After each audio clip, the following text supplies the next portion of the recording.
Another update ni Camping na alas 9 na tulog pa rin. Paano suswertihin? Malamig na ang panahon ngayon kaya dyan niya na namang napiling matulog. Napuyat siguro dahil sa kulungan na naman siya natulog magdamag. Nakalaya na nga siya kaya lang mayat maya ang balik sa kulungan dahil sa patong-patong na kaso ni Camping. Heto nga at nagising na siya sa kanyang pagkakatulog dahil naghahabulan na ang kanyang mga kasama. Hindi muna siya nakipagbakbakan, nagpasilip-silip muna siya dyan. At mamaya-maya habang natutulog si Chito, sinakal na naman ni Camping. Payapang natutulog ang mga kasamahan niya, bibisita ni Camping.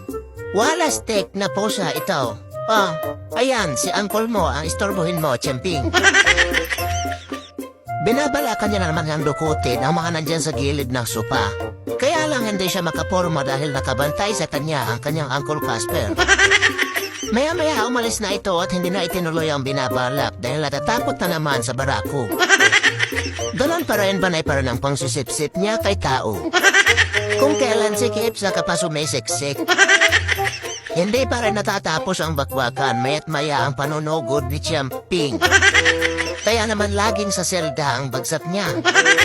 Heto nga at naghahanap na naman siya ng tatargetin. At walang iba kundi si Chito na naman ang nakuhang bugbugin.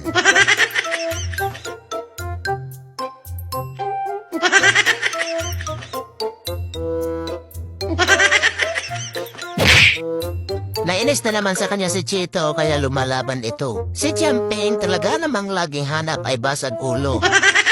Wala talagang kapayapaan kay Camping. Kailangan sa isang araw lahat ay mabubugbog niya. Nakakaawa naman kung laging kukulungin kaya lang tingnan mo naman ang ginagawa ni Camping.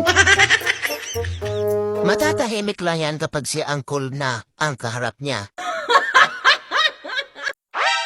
May patakip-takip pa ng mukha ang berdugong Camping habang natutulog.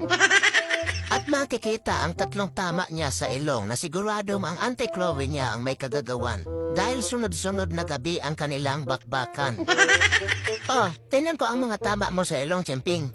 Hindi ka na makikipagbakbakan simula ngayon, Camping.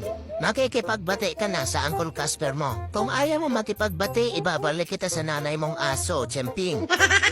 Mula pa noon ay sinusubukan ko na talaga sila ang paglapitin kaya lang hindi talaga sila magkasundo. Dahil itong si Camping galit at takot sa uncle niya. Samantalang ang barako ay humiresponde lang kapag nakikitang binabakbakan ni Camping ang kanyang mga anak at si Chloe.